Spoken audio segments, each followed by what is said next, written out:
budget Jérôme Cahuzac jusqu'à la démission de celui-ci. Madame la sous-préfète, je vous remercie d'avoir répondu à l'invitation de notre commission. Nous sommes d'autant plus sensibles que vous vous apprêtez à prendre de nouvelles fonctions en Côte d'Or de secrétaire général dans les tout prochains jours. Comme vous le savez, cette commission d'enquête a pour objet de faire la lumière sur d'éventuels dysfonctionnements dans l'action du gouvernement et des services de l'État entre le 4 décembre 2012 et le 2 avril 2013. Le rôle joué par le cabinet de l'ancien ministre du Budget dans la gestion de l'affaire dite Cahuzac nous intéresse tout particulièrement et nous souhaiterions notamment mieux comprendre de quelles informations vous disposiez en tant que chef de cabinet.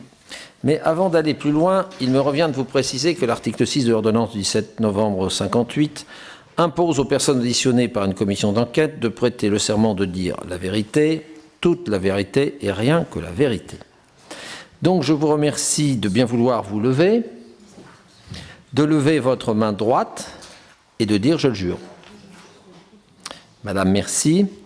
Si cela vous convient, je vais vous laisser la parole pour une dizaine de minutes et je donnerai ensuite la parole à notre rapporteur Alain Claes pour un échange de questions et de réponses. Et j'inviterai ensuite ceux de nos collègues qui le souhaitent à intervenir pour poser leurs questions. Madame, vous avez la parole. Si vous voulez vous appuyer, c'est l'autre. Oui, voilà. Et vous parlez près du micro, s'il vous plaît. Très bien, mes premiers mots seront tout d'abord pour vous dire ma satisfaction de pouvoir enfin vous donner la version authentique et complète, certes d'un épisode très ténu du dossier, mais qui, à mon grand étonnement, a suscité d'amples réactions et m'a mis très directement en cause. Il s'agit bien sûr de la réception, sans la moindre initiative de ma part, d'une information émanant de la préfecture de Lot-et-Garonne. Information qui attestait très indirectement d'un contact téléphonique entre la rédaction de Mediapart et Maître Gonel, que vous avez auditionné, qui était dans l'ancien maire de Villeneuve et l'initiateur de l'enregistrement de décembre 2000, faisant allusion, l'enregistrement des propos de Jérôme Cahuzac, propos présumés surtout à cette date, puis au début de l'affaire, et faisant allusion à sa détention d'un compte bancaire en Suisse. Alors, malgré l'intérêt limité de cette information, comme il était de mon devoir et de ma fonction, j'ai transmis la dite information à son destinataire final, qui était bien sûr le ministre du Budget de l'époque. Comme il n'était pas présent sur place, je l'ai fait par la voie d'un mail. Il était à l'Assemblée nationale où il défendait la loi des finances. C'est ce mail qui a été intercepté, qui a connu la notoriété que l'on sait, mail dont vous avez eu la copie et dont la lecture a déjà été faite ici. Alors, il a été estimé que cette transmission d'informations constituait une atteinte aux sources journalistiques et que donc cela pouvait traduire un dysfonctionnement de l'appareil d'État. Alors depuis, Maître Gonel, qui est tout de même le principal intéressé dans cette affaire, a précisé la nature de cette information, autrement dit son insignifiance, et les modalités quelque peu rocambolesques de son recueil. Et j'ai envie de dire que c'est vraiment la seule chose qui sorte de l'ordinaire dans cette affaire et qu'elle n'est vraiment pas imputable à une dérive administrative. Alors, en effet, personne n'était mieux que placé que Maître Gonel pour conter cette anecdote, puisqu'elle le concernait au premier chef.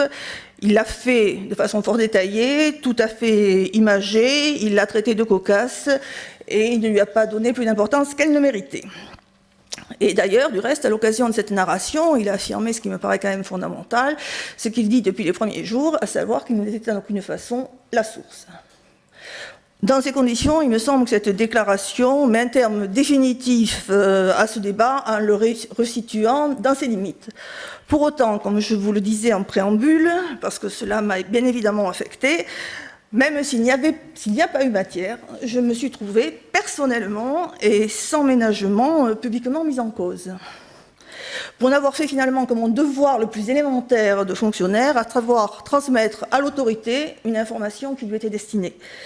Alors cela m'amène quand même à la réflexion, et en prenant un peu de recul, à penser qu'il s'agit surtout d'un malentendu que j'ai envie de qualifier de culturel. Parce que la démarche de compte rendu qui finalement a présidé à la transmission de cette information est considérée par les uns comme un dysfonctionnement sévère des services de l'État, alors que pour les autres, bien entendu, elle est la simple mise en œuvre du principe hiérarchique auquel ils sont soumis. Alors La réaction suscitée par ce mail, me semble-t-il, traduit surtout la méconnaissance du fonctionnement ordinaire de l'administration d'État et de sa chaîne hiérarchique, singulièrement entre les services territoriaux et l'administration centrale. Rien d'étonnant, il s'agit du fonctionnement interne de l'administration, et c'est pourquoi je voudrais quand même ici planter le décor et rappeler quelques fondamentaux pour situer un peu le rôle des acteurs. Tout d'abord, il a paru surprenant que le préfet du Lot-et-Garonne rende compte au ministre du Budget, alors même qu'il n'y a là rien que de fort banal et de tout à fait normal et tout à fait usuel. Je rappelle tout de même que les préfets de département sont les représentants de tous les ministres sur le territoire. Ils sont les représentants locaux des ministres, pas uniquement du ministre de l'Intérieur, qui certes est le ministre de tutelle, auquel ils rendent compte prioritairement. De ce fait, des rapports de ministres au préfet, puisqu'on parle, au ministre du Budget, comme à tous les autres ministres, ces rapports qu'ils passent sous le couvert ou non de l'Intérieur, ils sont légion. J'en ai reçu moi-même sur diverses thématiques qui, bien sûr, étaient liées avec les attributions du ministère. J'en ai reçu en 10 mois un grand nombre. Ce que je voudrais dire aussi, c'est que et vous le savez ici, lorsqu'un ministre est élu dans un département, il est de tradition républicaine constante que le préfet le tienne régulièrement informé des événements notables qui se déroulent, et plus particulièrement si le ministre lui-même est concerné. Voilà, nous étions donc dans ce cas de figure, en l'occurrence. Alors vous le savez aussi, bien sûr, la transmission habituelle des informations, elle va du cabinet du préfet au cabinet du ministre. En des termes plus concrets, il s'agit de messages écrits ou oraux entre le directeur de cabinet du préfet et le chef de cabinet du ministre. La plupart du temps, et c'était le cas ici, ils sont tous les deux membres du corps préfectoral, ce qui facilite la relation de confiance. Voilà. Bien sûr, quand des informations sont jugées particulièrement importantes, voire confidentielles, à ce moment-là, c'est le préfet qui en réfère lui-même au ministre, sans le truchement des collaborateurs. Et donc, au cas d'espèce, il n'a pas jugé qu'il a dit ainsi, puisque c'est vraiment la procédure ordinaire qui a été suivie. Et je voudrais ajouter, parce que cela me paraît essentiel, tout de même qu'au-delà des rouages, il y a les personnes et les individualités. Ainsi, en ce qui me concerne, pour une présentation plus complète, quand Jérôme Cahuzac, nommé ministre, a fait appel à moi pour être son chef de cabinet, c'est parce que j'avais été sous-préfète de l'arrondissement de Villeneuve de 2005 à 2007. Nous étions connus à cette occasion. De surcroît, je suis lot-et-garonnaise d'origine. J'ai même exercé à la préfecture de Lot-et-Garonne comme attachée de 1984 à 1993, avant d'entrer à l'ENA. Et puis le hasard des carrières des hauts fonctionnaires fait que je suis revenue dans ce département, donc comme sous-préfet de Villeneuve.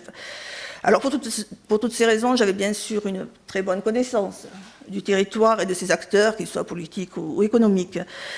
Ainsi, bien sûr, je connais de longue date les protagonistes, entre guillemets, locaux de l'affaire que j'ai rencontrés à un moment ou à un autre de mes fonctions préfectorales. Par ailleurs, il se trouve que sur mon poste précédent, avant que d'entrer au cabinet, j'étais directeur général des services du département du Gers, ce qui m'avait permis de me familiariser avec la problématique des finances locales et singulièrement celle des départements. Donc effectivement, dans l'esprit du ministre de l'époque, ses origines à la fois personnelles et professionnelles étaient un atout essentiel pour faire le lien entre le niveau local et le niveau central, et c'est souvent fort utile. Donc pour résumer, j'étais au ministère du Budget, au cabinet, en tant que chef de cabinet, le relais naturel entre le terrain et donc l'ensemble des préfectures, en premier lieu, bien sûr, celle du Lot-et-Garonne, et cela, je l'étais à double titre, en ma qualité de chef de cabinet, dans les fonctions classiques de chef de cabinet, mais aussi avec un rôle de conseiller territorial du ministre. Voilà donc dans quelles circonstances donc institutionnelles s'est déroulée l'anecdote, encore une fois, qui a connu une certaine notoriété. Donc, pour vous dire les choses telles qu'elles se sont déroulées, le 11 décembre, en début d'après-midi, je reçois un appel du directeur du cabinet du préfet de Lot-et-Garonne qui me dit déjà en préambule excusez-moi de vous déranger pour une affaire qui n'a pas grand intérêt, j'ai hésité, mais enfin voilà. Et il me conte le fameux épisode qui datait déjà de quelques jours. On était le 11, l'affaire s'était passée le 7, et c'est l'épisode du message téléphonique destiné à Maître Gonel est arrivé tout à fait fortuitement, mais vraiment par le pur des hasards, et Maître Gonel vous expliquait comment, sur le portable d'un policier.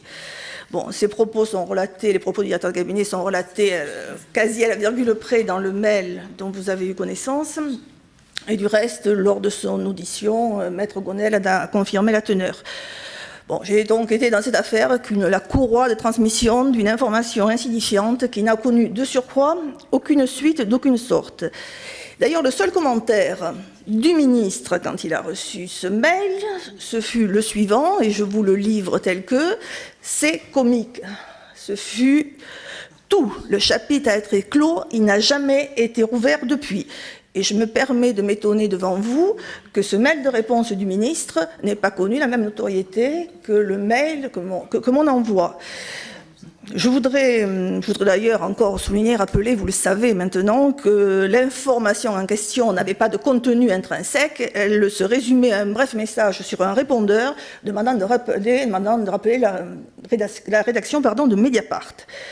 Ensuite, il n'y avait pas d'information, puisque tout le monde savait déjà que l'auteur de l'enregistrement ne pouvait être que Maître Gonel, en sa qualité d'ancien maire de Villeneuve. Cela se déduisait à l'évidence de la présentation qui était faite du recueil de cet enregistrement. C'était limpide pour tout le monde, ça l'était a fortiori pour les Villeneuvois. D'ailleurs, Maître Gonel vous a dit lui-même combien il avait été, à partir de ce moment-là, dès que l'enregistrement a été connu, donc le 5 décembre, au cœur d'une tempête médiatique, à tel point précisément que pour répondre aux uns et aux autres, la batterie de son portable n'avait pas résisté et qu'il a dû emprunter effectivement le portable du chef d'escorte avec les conséquences déjà très largement évoquées.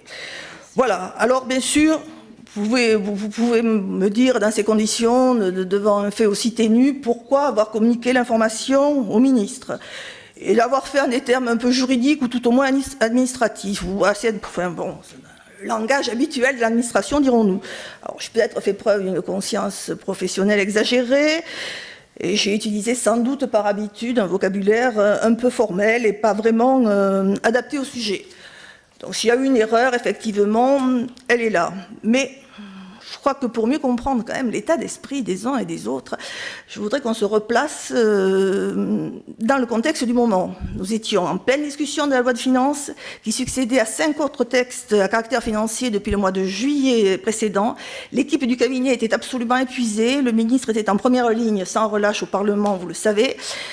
Cette affaire de compte non déclarée dans une banque suisse, à laquelle, je dois la vérité de le dire, nous n'accordions aucun crédit, ça nous paraissait un fardeau absolument surabondant, à un moment où le nécessaire redressement des finances publiques requérait vraiment toutes les énergies.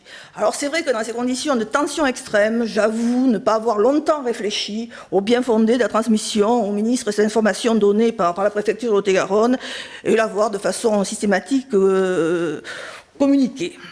Le ministre était dans son bureau, que si j'avais dû le voir entre deux dossiers, je lui aurais dit, et l'affaire en serait restée là, elle ne méritait pas mieux. Mais au fond, aurais-je dû réellement prendre du recul? Ma fonction ne m'imposait-elle pas de rendre compte? Si je ne l'avais pas fait, est-ce que cela n'aurait pas été jugé déloyal? Ça aurait pu être reproché également. Donc c'est très difficile de conclure, de trancher, surtout ex post. Ce que je veux simplement dire encore une fois, c'est qu'il ne s'agissait tout de même que d'un compte rendu, qu'il n'y a eu aucune recherche d'information, qu'elle est venue d'elle-même, et qu'une fois que cette information a été reçue, elle n'a connu aucune exploitation. Voilà ce que je peux dire en propos liminaire. Bien sûr, après, je répondais sur des questions plus importantes, mais j'imaginais que c'était cette affaire-là qui m'avait valu d'être auditionnée. Merci, madame. Maintenant, le rapporteur va vous poser quelques questions. Merci, monsieur le président. Merci, madame, pour vos propos liminaires. Tout d'abord, une demande de document. On pourra avoir la réponse du ministre à votre mail? Micro, vous appuyez. Pardon, je n'ai pas plus le mail du ministre que le mien. Je n'ai absolument pas, libéré ou vidé mon ordinateur de Bercy. Donc, il peut être très facilement trouvé. Alors, je vais même vous dire, monsieur le rapporteur, je ne l'ai pas dit dans mon propos liminaire, le ministre qui, quelquefois, tape un peu vite, a tapé exactement fait comique, F-A-I-T, comique. Je suppose qu'il voulait dire c'est comique, mais en fait, l'idée est la même. Merci, merci. Bon, je continue. Vous recevez du directeur de cabinet du préfet un coup de fil le 11 décembre 2012, c'est-à-dire le lendemain de la mise en place de la muraille de Chine. C'est-à-dire que la circulaire ou la lettre signée par Jérôme Cahuzac sur la muraille de Chine est signée le 10 décembre. C'est-à-dire que malgré cela, vous prenez cette communication téléphonique concernant l'affaire Cahuzac. C'est-à-dire, le directeur de cabinet, comme je l'ai dit, m'informe... Micro, madame. Le directeur de cabinet m'informe systématiquement, j'ai quelquefois l'habitude de l'avoir certaines semaines quasi quotidiennement, je prends les informations qu'il me donne. Attention, la fameuse formulation muraille de Chine concernait les services techniques du ministère du Budget. Le chef de cabinet a un poste bien spécifique.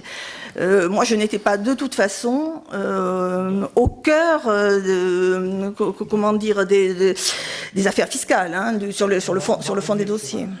Spécificité de votre poste.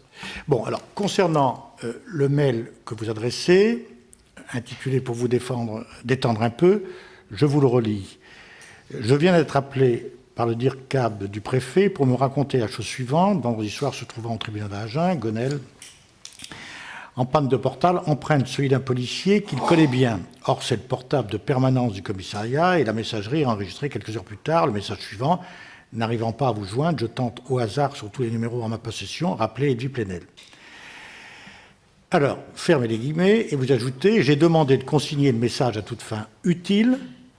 J'attends la copie du rapport officiel du DDSP. Il va falloir être prudent dans la remontée de l'info pour que celle-ci puisse être, le cas échéant, une preuve utilisable. Alors, j'ai demandé de consigner le message à toute fin utile. J'attends la copie du rapport. Vous l'avez eu ? Non, alors je vous explique. C'est là que je disais, s'il y a... Excusez-moi. Attendez, laissez le rapporteur finir sa question. Je vais le faire avec méthode. Est-ce que vous avez eu le rapport ? Non. Alors, je vais te donner une information. Il n'y a pas de problème.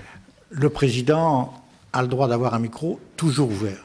Pas de problème. Et donc, voilà la chance de Charles de Courson. Il peut intervenir tout le temps. Alors, je continue, madame. Vous dites que vous attendez le rapport du DSP. Est-ce que vous l'avez reçu ou pas ? Non, monsieur le rapporteur. Et je ne l'ai pas reçu pour une raison. C'est là que je disais que le vocabulaire que j'ai employé était vraiment superfétatoire. Je ne l'ai pas reçu parce qu'il n'existait pas en tant que tel. Ce dont il s'agissait, et c'est une simplification abusive de ma part, il s'agissait, vous le savez sûrement, la police, les services de police et de gendarmerie font remonter au ministère de l'Intérieur des événements qui leur paraissent un peu significatifs. La plupart du temps, ça aboutit chez le permanentier. Il ne s'agit pas d'un rapport proprement dit remis au ministre. Donc non seulement il n'y a pas eu de rapport, mais une fois... Attendez, on va continuer. Donc là, il n'y a pas de rapport. Il n'y a que l'information du directeur de cabinet. Non. Je fais tout ça pour clarifier définitivement la situation. J'attends la copie du rapport, donc il n'y en a pas. Il va falloir être prudent dans la remontée de l'info pour que celui-ci puisse être, le cas échéant, une preuve utilisable. Vous pouvez m'expliquer ? J'aimerais pouvoir vous l'expliquer. Bon, il y avait une procédure, vous savez bien que ces affaires-là aboutiraient à une procédure judiciaire. Le ministre lui-même, il y avait une procédure en diffamation qui était ouverte. Je ne savais pas si ça pourrait, à quoi ça pourrait servir. Bon, c'était voilà, une façon de procéder, enfin de dire, c'est plus un automatisme qu'une réalité. Mais ce que je voudrais vous dire, parce que ça, vous ne pouvez pas le savoir, et c'est la réalité, une fois avoir écrit ce mail, le fait de l'écrire, je me suis dit, mais en tout état de cause, on ne doit pas procéder comme ça. J'ai rappelé le directeur de cabinet du préfet, et je lui ai dit, quoi qu'il en soit, je ne veux pas de copie et nous ne parlons plus de cette affaire. Et il m'a répondu de façon très ferme qu'il s'était rendu aux mêmes conclusions. Voilà. D'accord.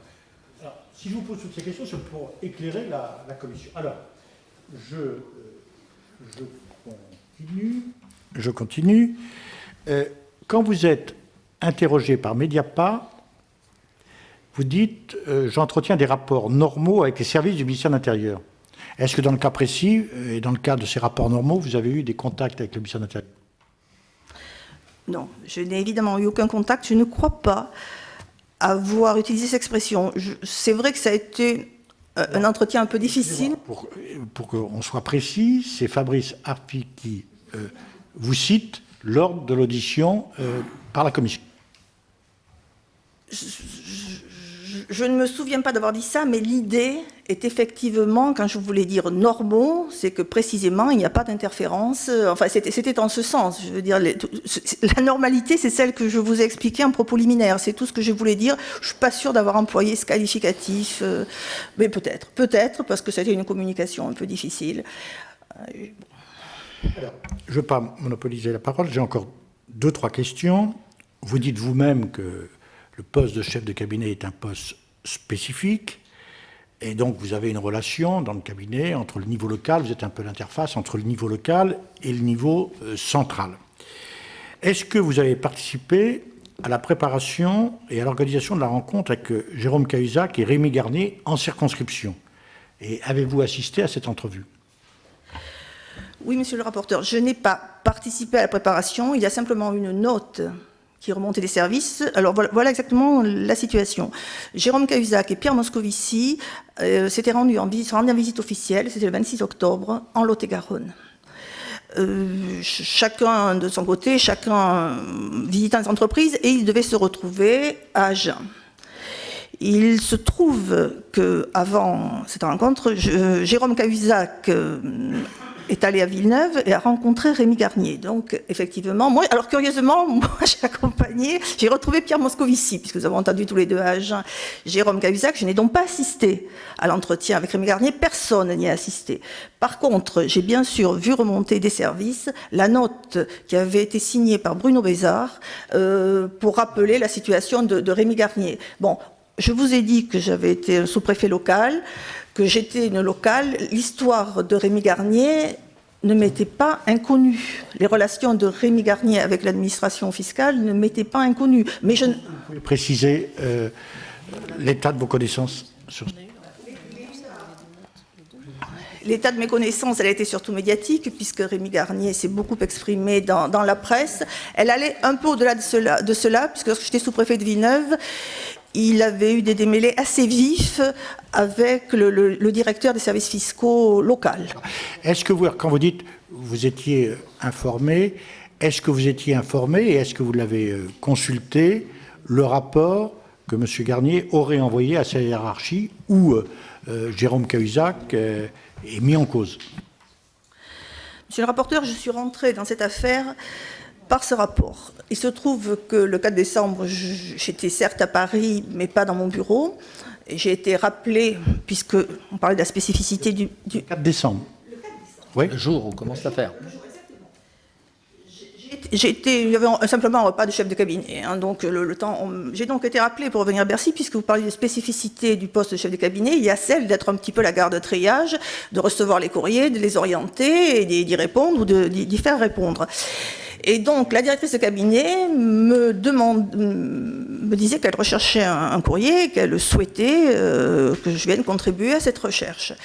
Je suis donc rentrée à Bercy vers 15h. Qui souhaitait ce... D'accord.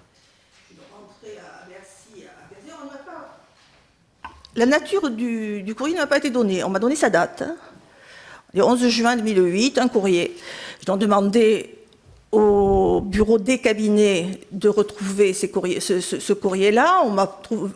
Et on m'a dit simplement, c'est une dénonciation, pardon, on m'a dit c'est un courrier de dénonciation signé. Voilà, sans me préciser quoi que ce soit d'autre. J'ai donc demandé dans ces conditions, au chef du bureau des cabinets d'essayer de le retrouver. Il est remonté une demi-heure plus tard avec 3 courriers qui n'avaient pas grand-chose à voir de ce jour-là, mais qui, n'étaient pas ceux-là. Je me suis donc rendue dans le bureau de la directrice de cabinet, qui à ce moment-là m'a dit c'est inutile, nous avons trouvé le document. Effectivement, c'était un document qui avait été transmis par la voie interne. Donc il n'était pas passé par le courrier, donc il n'était pas estampillé. Quel est le circuit qui a suivi ce courrier? Je l'ignore totalement. La voie interne, c'est-à-dire une administration centrale. Oui, je pense que Attendez.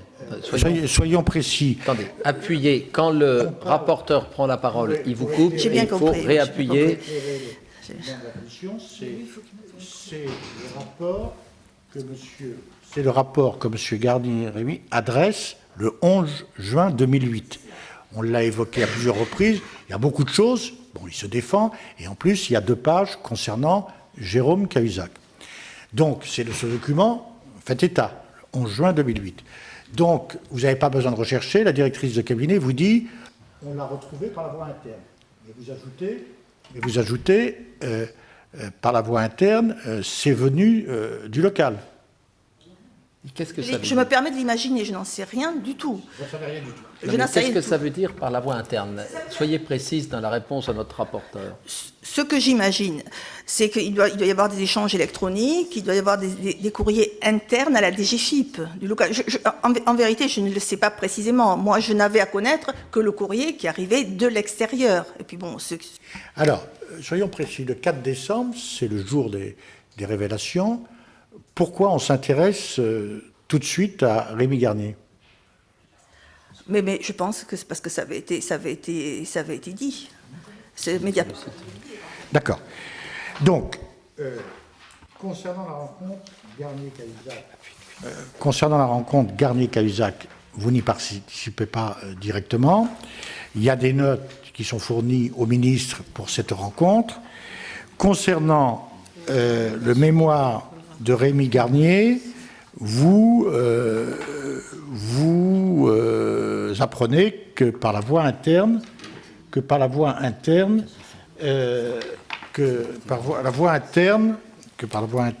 la directrice de cabinet le reçoit, en prend possession. Mais vous ne savez pas d'où cela vient, si c'est du niveau local ou du niveau central. C'est bien ça votre... Non, je ne sais pas. Allez-y. Je ne sais pas d'où il vient. Par contre, il m'est remis. J'en ai la connaissance. Vous l'avez lu? Vous l'avez lu, mais c'est la directrice de cabinet qui vous le remet. D'accord. Elle ne vous dit pas comment elle l'a eu. Elle ne me le dit pas, j'avoue que je ne le lui demande pas. J'ai toujours cette idée que c'est une remontée administrative. Il y avait un tampon dessus, puisque si c'est une remontée interne, si c'est une télécopie, il y a origine, etc. Vous n'avez pas de souvenir? Non, j'ai pas le souvenir.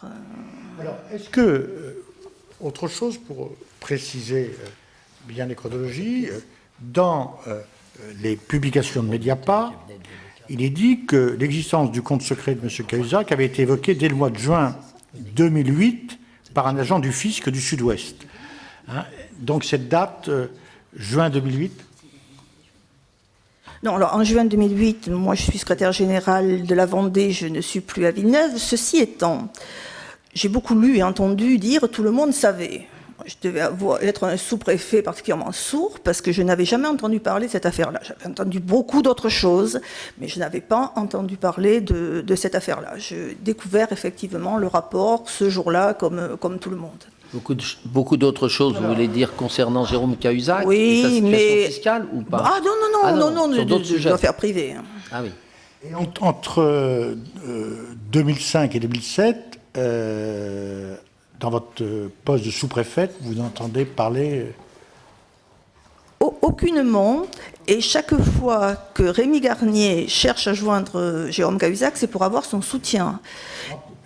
Votre souvenir en tant que sous-préfète entre 2005 et 2007, c'est des conversations entre M. Garnier et M. Cahuzac, et M. Garnier fait des demandes.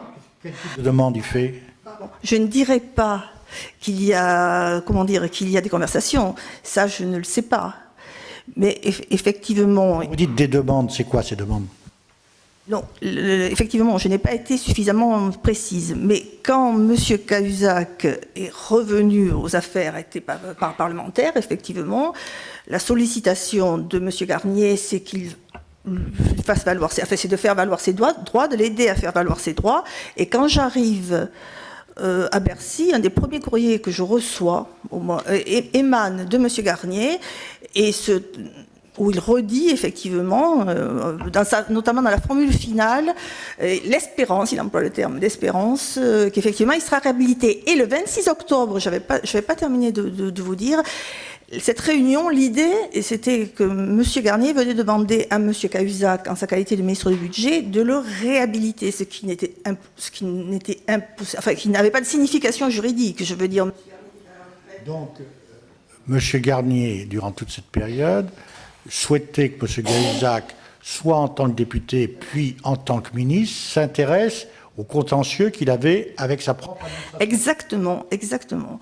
Et lui disait qu'il fondait donc ses espoirs dans son intervention. Et le ministre m'a simplement dit, à l'issue de la rencontre, parce que je lui ai demandé comment ça s'était passé, il m'a simplement dit qu'il lui avait dit que, bien entendu, il soutiendrait son administration et qu'il était hors de question qu'il ait une autre position. Donc, pour résumer, le seul point où il y a une petite interrogation, c'est comment arrive le rapport Garnier auprès de la directrice de cabinet.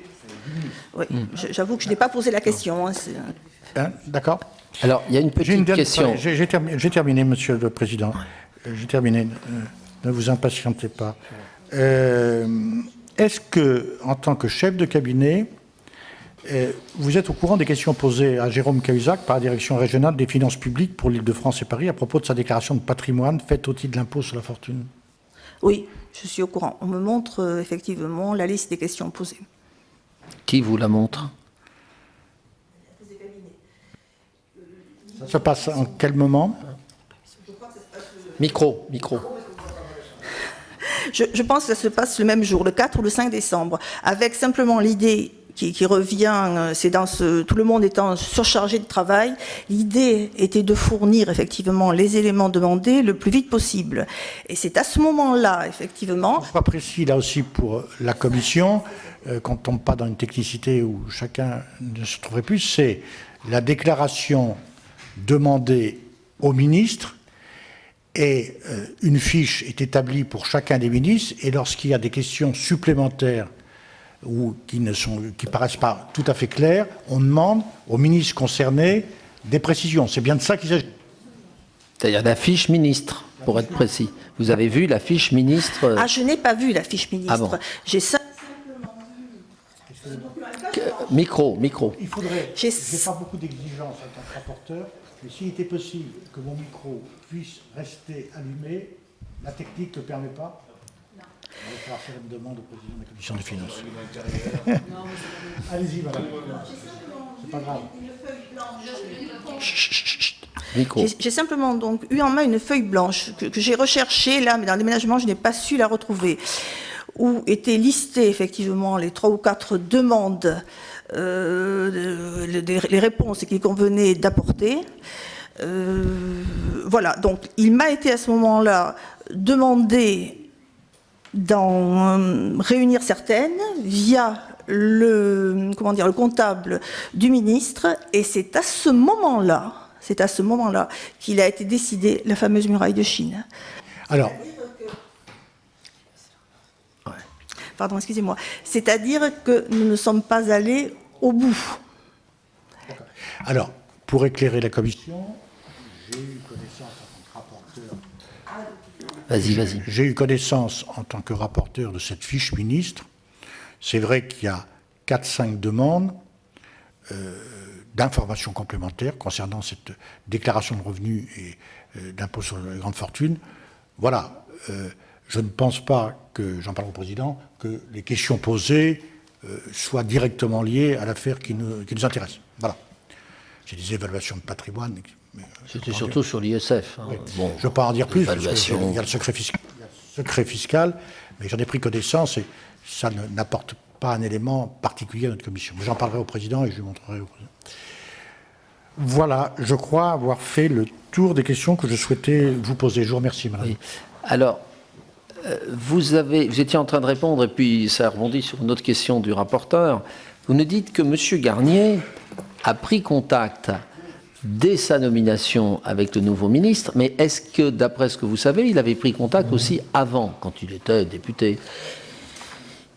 Il me semble, je ne saurais l'affirmer, hein, je n'étais pas sur place à l'époque, mais il me semble qu'il l'a beaucoup sollicité. Oui. Avant qu'il ne soit ministre, puis oui. Après quand il était ministre. Oui. Et Madame la directrice de cabinet nous a dit qu'elle lui avait donné un conseil sur cet entretien. Est-ce que vous lui avez donné aussi un conseil? Non. C'est-à-dire de le recevoir ou de ne pas le recevoir en disant, écoutez... Non, je vous dire les choses telles qu'elles se sont passées, même si ça paraît effectivement peut-être un peu long. Moi, je n'étais pas favorable forcément à cet entretien.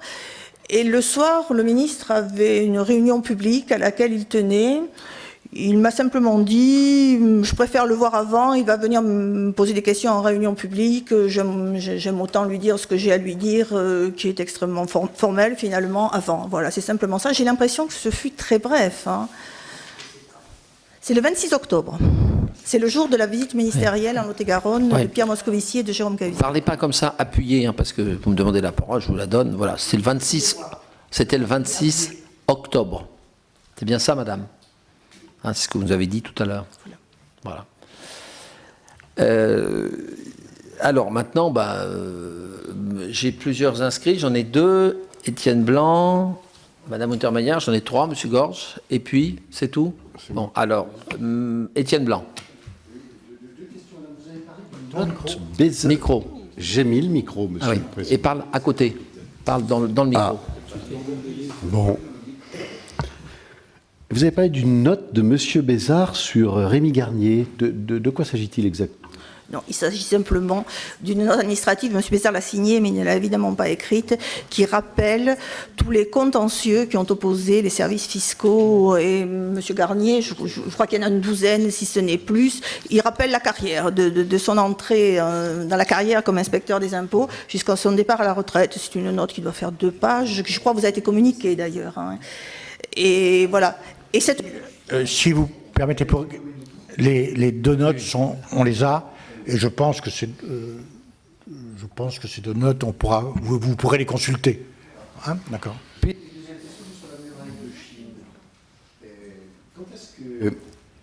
Quand est-ce qu'elle a été constituée? Qui vous a donné des instructions précises et quelles étaient ces instructions précises?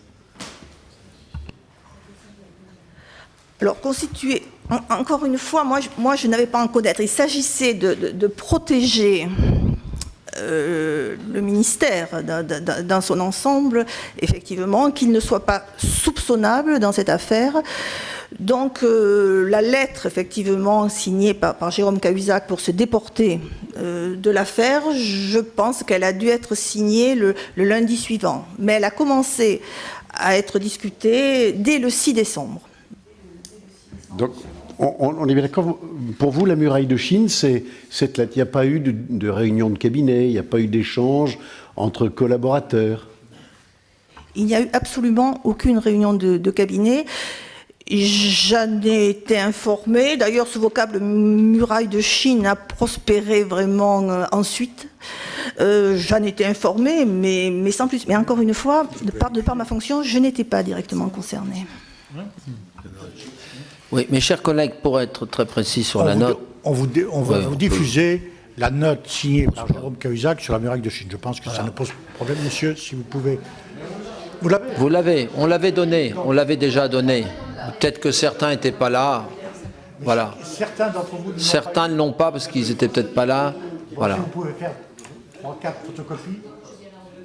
Si vous voulez, mes chers collègues, dans la note évoquée qu'a eue Madame le chef de cabinet, la note qui prépare l'entretien avec Monsieur Garnier du 26 octobre, c'est une note qui est du 1er octobre, donc qui est 3 semaines avant. Donc, il n'est pas fait état, le ministre, à travers cette note, il n'est pas fait état des accusations qu'a portées le dit Rémi Garnier contre le ministre. Je vous lis la phrase.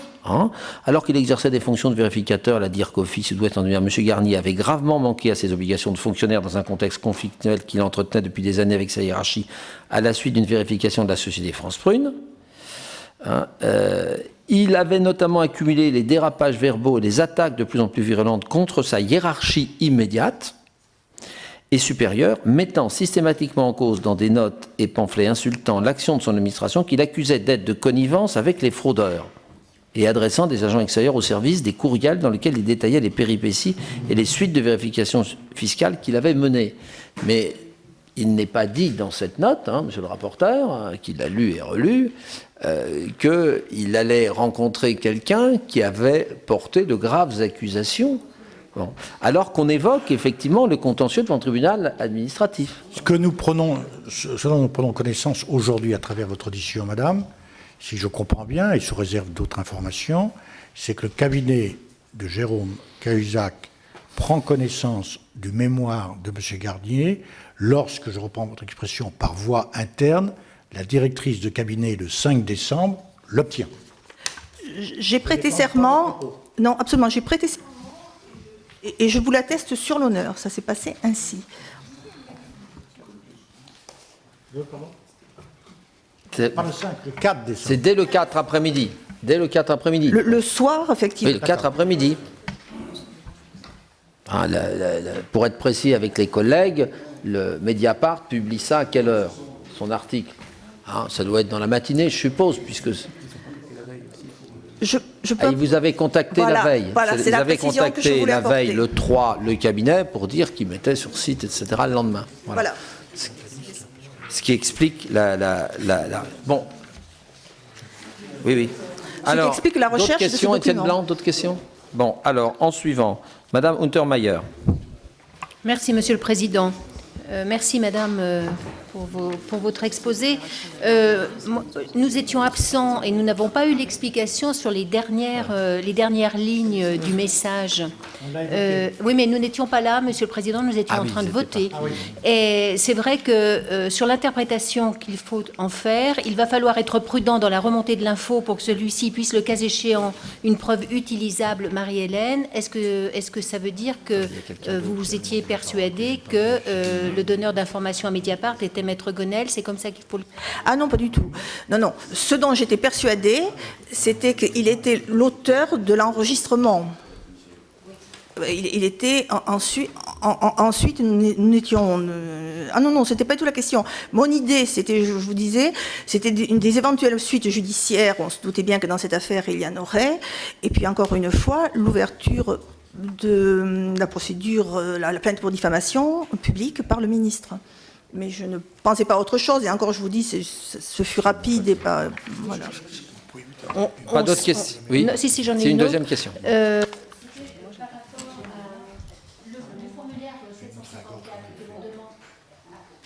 Le formulaire, merci, le formulaire 754, je crois, de mémoire, c'est-à-dire l'interrogation que l'on demande à M. Cahuzac, à laquelle on lui demande de répondre, de même que vous répondez aux problèmes fiscaux qu'il peut rencontrer. Est-ce que vous avez été amené à l'aider à remplir ce papier qu'il n'a jamais rempli, mais en tout cas, est-ce qu'il vous en a parlé? Non seulement il ne m'en a pas parlé, je ne savais pas qu'il existait, et j'ai appris qu'il ne l'avait pas rempli en écoutant effectivement les premières auditions. Donc c'est un sujet qui n'a pas été évoqué. Et encore une fois, il y avait 3 ou 4 questions qui se posaient, auxquelles il fallait apporter des réponses, et ce sont simplement ces questions que j'ai vues sur un papier totalement libre. Oui, mais madame, il y a une question complémentaire, la question de notre collègue, qui est qu'il y a eu une réunion avec l'expert comptable de monsieur et de madame Cahuzac et les services fiscaux.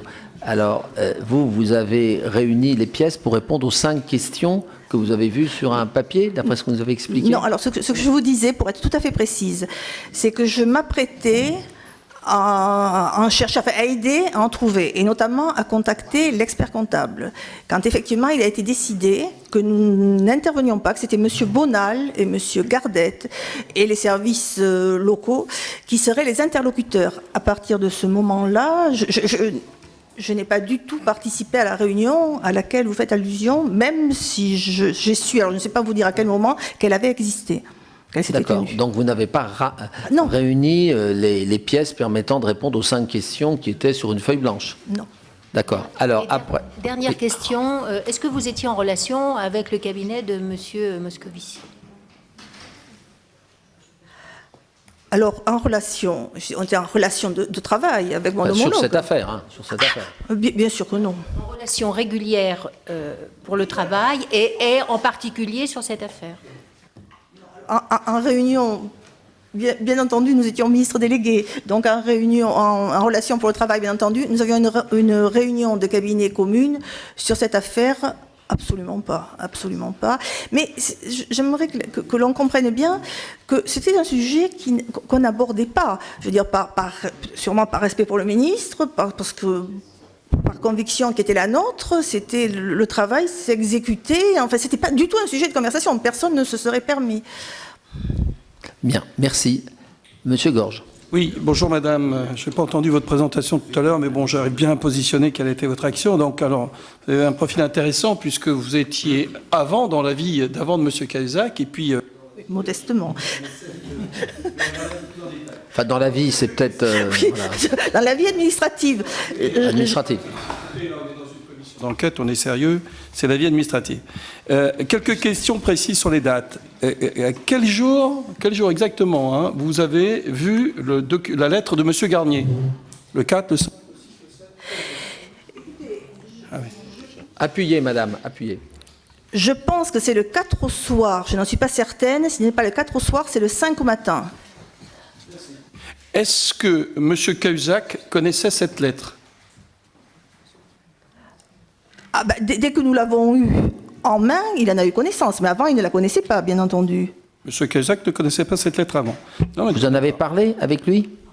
Donc, il vous a dit, non, c'est la première fois que je vois ce document. Mais tout à fait, tout à fait. Mais encore une fois, pour tout le monde, ça s'explique aussi par les relations... Enfin, je dois la vérité de dire que Rémi Garnier n'était pas crédible, pardonnez-moi d'employer des expressions de cette nature, aux yeux de l'administration fiscale. Donc, je suis convaincue que c'est un courrier dont personne n'a tenu compte. Appuie. Est-ce que la directrice de cabinet essaye d'établir, puisqu'elle recherche ce document, est-ce qu'elle essaye d'établir un lien entre ce document et l'information qu'il y a dans Mediapart? Parce que manifestement, le premier mystère, d'ailleurs qui n'est pas résolu, qui donne cette information à Mediapart de la présence du compte de M. Cahuzac? Mais je comprends mal. C'est Mediapart qui avait sollicité... Non mais, excusez-moi, je vais reformuler la question très précise de notre collègue. Ce document... Il peut la reformuler peut-être lui-même. Non mais, je vais lui reformuler, parce que je vois bien la question. C'est ce document, c'est ce mémoire au ministre. Il était dans les services fiscaux, puisqu'il y avait un contentieux en cours. Bon, c'était ça ta question, c'est sur ce document-là. Non mais... Je vais poser la troisième, vous allez voir, ça vous a expliqué. Non. Monsieur Garnier, qui a écrit cette lettre en juin 2008, a un entretien en octobre 2012 avec Monsieur Cahuzac. Au moment de cet entretien, Monsieur Cahuzac n'est pas au courant des démarches qui ont été faites par Monsieur Garnier, donc l'existence de cette lettre qui a déjà 4 ans. Tu permets que qu'on éclaire, peut-être pas pour toi qui a suivi tout. Précisez mes questions, précisez-les. Soyez gentils. Je ne veux absolument pas préciser ta question, mais c'est éclairer les membres de la commission qui reviennent là. De quoi on parle, de rapport ou de lettre? C'est le même document. C'est le rapport sur lequel on s'est penché depuis plusieurs auditions, qui est envoyé en défense par Garnier à l'administration de façon large. Et dans ce rapport, dont tu as la copie, il y a 2 pages sur Jérôme Cahuzac. Et ce que nous avons appris depuis ce soir, ce rapport, la directrice de cabinet de M. Cahuzac en prend connaissance par voie interne, c'est l'expression que vous avez utilisée, madame, le 4 décembre. Par contre, dans les notes que M. Bézard a adressées à M. Cahuzac, lorsque M. Cahuzac a une rencontre avec M. Garnier en circonscription, les 2 notes sont ici, signées par Bézard, il n'évoque jamais les allégations que M. Garnier porte contre Cahuzac dans le rapport. Voilà.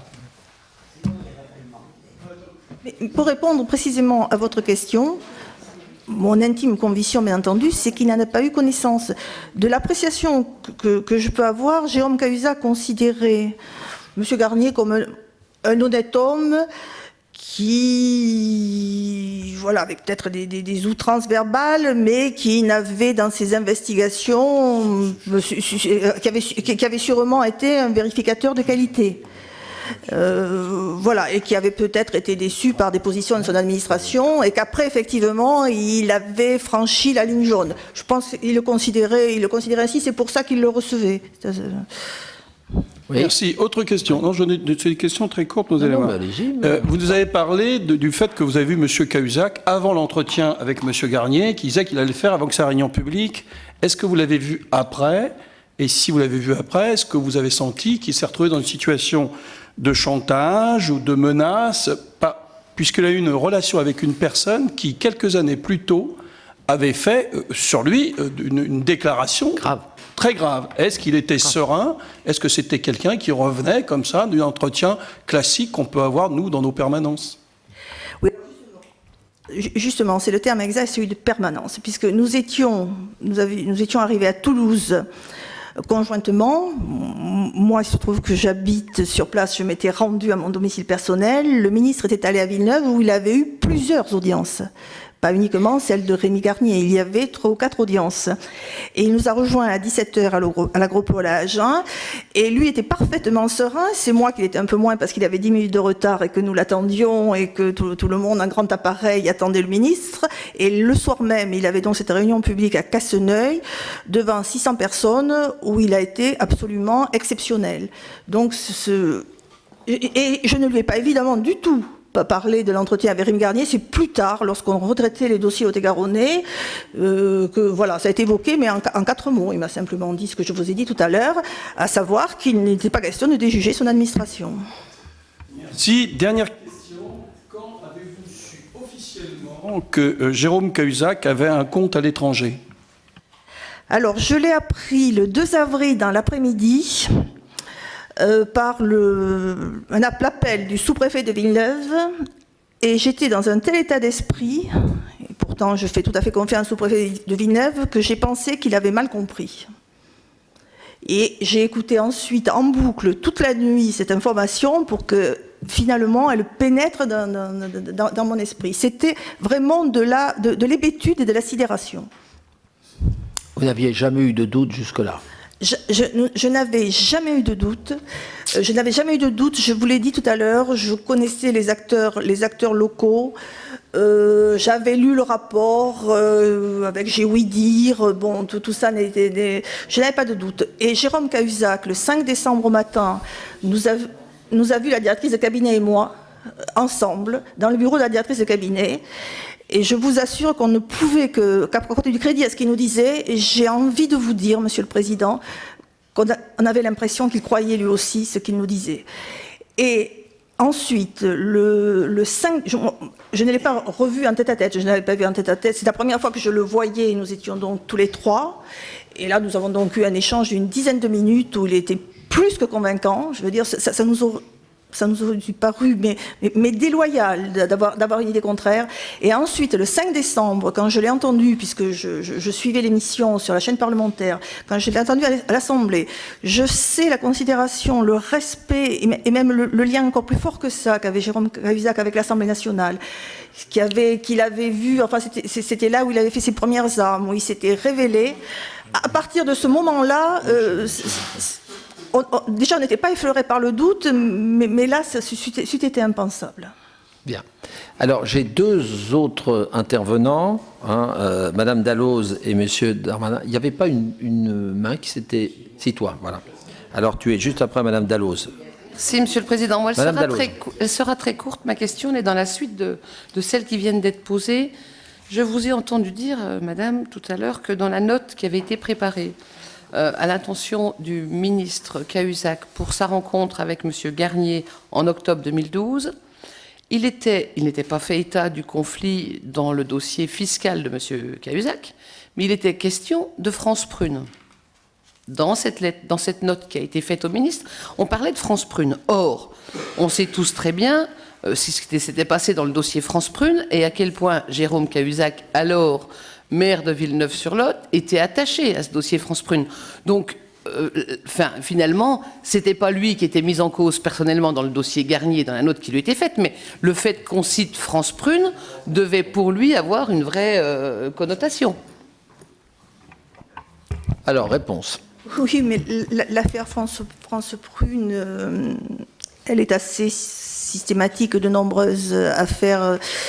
Et c'est là, je vous parlais tout à l'heure de la considération que portait malgré tout Jérôme Cahuzac à Rémi Garnier. Je crois qu'elle vient de là. Je pense que lorsque Rémi Garnier a fait la vérification de France Prune, sa vérification était sûrement tout à fait avérée, tout à fait honnête. Sauf que le risque, effectivement, du redressement, c'était des emplois, c'était des licenciements. Et à ce moment-là, il y a eu une intervention du député, mais je ne suis pas sûre que cette intervention du député fût totalement déterminante. Une intervention comme les élus en font régulièrement auprès de M. Sauter, qui était le ministre de l'époque. Je vous lis... Je ne dirais pas ça, mais pas la seule. C'est peut-être parce qu'il y a eu plusieurs interventions. Je vous lis la note, parce qu'il y a une nota dans la fameuse note pour l'entretien avec Rémi Garnier, voilà, où il est dit « M. Garnier avait gravement manqué à ses obligations de fonctionner dans un contexte conflictuel qu'il entretenait depuis des années avec sa hiérarchie à la suite d'une vérification de la société France Prune. » Il y a une nota bene que je vous lis. À la suite de la vérification courant 1998 de la société France Prune, M. Garnier avait notifié à l'entreprise des redressements que celle-ci avait contesté auprès de M. Sauter, alors secrétaire d'État au budget. Ce dernier, par une décision du 2 juin 1999, avait en fin de compte décidé l'abandon des redressements envisagés. Voilà. Non mais pour votre information. Voilà. Bien, d'autres questions, Mme Dalloz? Alors, oui. Ma chère collègue, qu'est-ce que vous voulez dire? Ça évoque bien. Enfin, France Prune, pour le dossier, pour Jérôme Cahuzac, qui à l'époque, en 98, est député et maire de Villeneuve-sur-Lot. Non, pas encore maire. Pas encore maire. Ah oui, pas encore maire. Mais député de cette circonscription, ça a forcément une connotation. Enfin, quand il lit la note qui lui est préparée, il ne peut pas ignorer ce conflit antérieur, éventuel, qu'il a eu avec M. Garnier. C'est là-dessus que je... Écoutez, on l'interrogera quand on le recevra. Chers collègues, M. Assaf. Oui, merci, Monsieur le Président. Excusez-moi si je suis un peu redondant, mais je voudrais revenir sur votre mail et en particulier la dernière phrase. Peut-être que la question vous a été posée et auquel cas vous y avez répondu, vous m'arrêterez. Moi, lors dans cette dernière phrase, lorsque vous faites donc allusion à ce rapport officiel du DSP, dont vous avez expliqué le peu de caractère officiel qu'il représentait, je voudrais savoir ce que vous entendiez par une preuve utilisable. Qu'est-ce que vous aviez, vous, derrière... Madame a déjà répondu, mais allez-y de nouveau. J'ai déjà répondu et je me suis moi-même interrogée à plusieurs reprises. Mon idée, c'était donc, dans le cadre d'une enquête judiciaire ultérieure possible et vraisemblable, ça pourrait être utile. Et je le disais, il y en avait déjà une de lancée, puisque le ministre poursuivait Mediapart pour diffamation publique. C'était simplement ça. C'est une sorte de précaution, mais c'est presque, j'ai envie de dire, c'est pas une précaution oratoire, puisque c'était écrit, mais c'est de cette nature-là. Et enfin, Monsieur le Président, si vous permettez, une dernière question. Lorsque vous avez eu l'information qui vous est remontée, et le caractère un peu, je vais dire, allez, permettez-moi cet écart de langage, mais un peu loufoque, la façon dont on a pu obtenir un téléphone, la batterie qui tombe en panne, je prends le téléphone d'un officier de police. Est-ce que vous vous êtes interrogé sur la véracité du moyen, en tout cas de la façon dont ça s'est passé? Avez-vous essayé d'en savoir un peu plus? C'est-à-dire, avez-vous pu vérifier finalement la version que nous donne M. Gonel ou pas? Appuyez, madame. Je n'ai bien entendu rien vérifié à aucun moment. J'ai pris pour argent comptant ce que me disait le directeur de cabinet et je reste persuadée que c'est l'exacte vérité. Bien entendu. Vous n'avez jamais eu de fiche, vous nous avez dit qu'il n'y a jamais eu de rapport, hein, madame Valente. Je n'ai jamais eu de rapport. Je ne sais pas du tout ensuite ce qu'il s'est passé entre la direction départementale de la sécurité publique ou le préfet et le ministère de l'Intérieur. Je l'ignore totalement. Elle ne sait pas si cette information est remontée au ministre de l'Intérieur. La question portait plutôt sur savoir si la version qui veut que le téléphone soit tombé en panne, qu'on utilise un téléphone d'un officier de police pour rappeler un journaliste, si cet élément-là, vous avez été remonté de façon très officielle par le DSP et le cabinet du préfet, si vous l'aviez recoupé ou si c'était uniquement la version... Mais je ne l'ai absolument pas recoupé, je ne me suis même pas interrogée. Bon. Mais monsieur Gonel l'a raconté, je pense que ça s'est passé exactement en ces termes. Bien. Notre Benjamin voulait poser une question, ou plusieurs, je ne sais pas. Non, une seule, Monsieur le Président. Je m'excuse auprès de vous-même et de la Commission pour mon retard. Bonjour Madame, et excusez-moi de mon retard. Je pense que la question ne vous a pas été posée, donc je me permettrai de le faire. Le journal Le Sud-Ouest révèle dans son édition du 29 mars 2013 que quittant le cabinet de M. Cahuzac, vous seriez nommé chef de cabinet de Mme Taubira, ministre de la Justice, garde des Sceaux. Je voudrais savoir si vous pouviez confirmer cette chose. M. Cahuzac lui-même a appelé Mme la garde des Sceaux pour vous recommander auprès d'elle, vu vos états de service et votre fonction auprès de lui éminente au ministère du Budget. Réponse, Madame Valente, dans une question qui est limite par rapport à notre chambre, mais si vous voulez répondre. Je vous réponds bien volontiers parce que ça a été une histoire douloureuse et je me permets, elle m'appartient, donc je suis tout à fait libre de vous en faire part. Donc, effectivement, le ministre démissionne, les choses sont violentes, un autre ministre arrive, il a évidemment son propre chef de cabinet. Certes, je suis fonctionnaire, donc, mais reversé dans mon corps d'origine ipso facto, et il se trouve qu'à ce moment-là, le poste de chef de cabinet de Madame Taubira est libre, mon ex-collègue ayant été nommé préfet du Tarn-et-Garonne. Et Madame Taubira a demandé au ministère de l'Intérieur de lui proposer un sous-préfet. Et le ministère de l'Intérieur a spontanément proposé ma candidature, je pense, avec l'accord et de Matignon et de l'Élysée. Je suis donc allée me présenter le lundi suivant à Madame Taubira. Donc, vous voyez, la démission du ministre, c'est le 19 mars, enfin, c'est le mardi, voilà, enfin, le mercredi, c'est officiel. Et donc, le lundi suivant. Et à l'issue de l'entretien, Madame Taubira a trouvé que j'avais effectivement le profil qui convenait, et a souhaité que je prenne la succession de Jean-Louis Géraud, qui était, lui, était parti, certes, mais il était officiellement en congé jusqu'au 2 avril. Donc, les choses n'ont pas été formalisées. Et puis, deux jours plus tard, la directrice de cabinet, prenant ses fonctions, s'est interrogée sur la compatibilité de ces deux postes successifs de chef de cabinet, compte tenu de l'affaire. Nous étions avant les aveux, bien entendu. Bien, après beaucoup de réflexions, tout le monde a pensé, et moi la première, que pour la sérénité du fonctionnement du cabinet de la ministre de la Justice, il valait effectivement peut-être mieux recruter un chef de cabinet qui fût neutre. Mais je peux vous dire que cela n'a rien entaché de nos relations et que ce matin, dans le train, venant à cette audition, j'ai reçu beaucoup de membres du cabinet de Madame Taubira des félicitations et la satisfaction, effectivement, savoir que j'avais retrouvé un poste. Donc voilà, je suis restée pratiquement une semaine place Vendôme, c'est vrai. Et alors, non seulement Jérôme Cahuzac, puisque c'est une question que vous m'avez posée, n'est pas intervenu auprès de Madame Taubira, mais c'est moi-même, après que Mme Taubira a eu donné son accord pour mon affectation, qui ai fait un SMS à Jérôme Cahuzac, encore une fois, nous étions juste après la démission, mais avant les aveux, pour lui faire savoir. Et il m'a répondu de la même façon qu'il en était heureux pour moi et qu'il me félicitait. Voilà. Mes chers collègues, s'il n'y a pas d'autres questions, nous allons remercier Madame Valente pour qu'elle puisse regagner son poste en province. Avant que vous vous sauviez, je voudrais, avec le rapporteur, vous donner un certain nombre d'informations. Donc, au revoir Madame, et bon retour. Donc, je vous indique que notre prochaine réunion se tiendra donc mardi prochain à 8h45, salle 6530. Alors, salle 6530, c'est ici, c'est la commission des finances. Nous recevrons Madame Christine Dufaux, commissaire divisionnaire, chef de la division nationale des investigations financières et fiscales. Monsieur Éric Arella, contrôleur général de police, sous-directeur de la police technique et scientifique, la SDPTS. Puis monsieur Patrick Calvar, directeur central du renseignement intérieur, puisqu'il est paru dans la presse qu'il y aurait une note blanche, enfin, etc., pour essayer d'éclaircir tout cela. Et puis nous nous réunirons ensuite le mercredi 12 juin, salle Lamartine.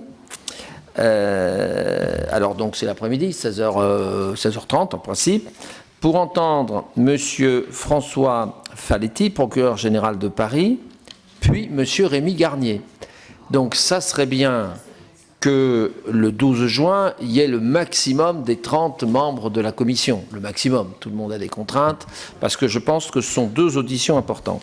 Enfin, je vous rappelle que suite à votre décision, puisque avec le rapporteur on vous l'avait proposé, l'audition de Jérôme Cahuzac aura lieu le mercredi 26 juin à 16h30. Cette audition, comme c'est la règle, donc sera publique et ouverte. Alors, avant que nous nous quittions, Monsieur Patrick Calvar, en tant que DCRI, nous a fait savoir que compte tenu de ses fonctions, il souhaiterait que son audition se tienne à huis clos. Mes chers collègues, on en a parlé avec le rapporteur, qui a la même position, que nous, on donne un avis favorable. Mais c'est vous qui déciderez, est-ce qu'on fait le huis clos ou pas, car tenir cette réunion de façon non publique permettrait probablement d'en savoir plus. Je ne sais pas quelle est votre position. Est-ce que vous êtes favorable? Voilà. Et donc, il n'y aura pas de publication au compte-rendu. Pas de publication au compte-rendu. C'est-à-dire, on ne rendra pas public son audition. Ni public au sens télévisuel, ni le compte-rendu ne sera pas rendu public. Il restera au sein de notre commission. Est-ce que vous en êtes d'accord? Il y a des objections? Oui. Oui, mais déjà sur ce point. Pas de problème? Bon, il y a unanimité. Je vous en remercie. Il y avait d'autres points que vous vouliez évoquer sur la suite? Est-ce qu'il est prévu, Monsieur le Président, à votre avis, de réauditionner M. Gonel? On l'a décidé hier. Nous l'avons décidé hier. Alors, il reste à Et à quel moment? Il reste à fixer la date et nous aurons une réunion, je vous rappelle, parce que tout le monde n'était peut-être pas là quand on l'a décidé, de concentration des questions et notamment de concentrer pour cette audition et que le rapporteur nous fera une proposition de questions qu'on pourra naturellement enrichir pour qu'on serre bien les questions à lui poser. On a déjà au moins 3 ou 4 comme ordre de grandeur, mais il peut y en avoir d'autres pour le réauditionner. Oui, monsieur le rapporteur. Juste pour compléter, cette réunion que nous allons mener entre nous a deux objectifs. Excuse-moi. Donc,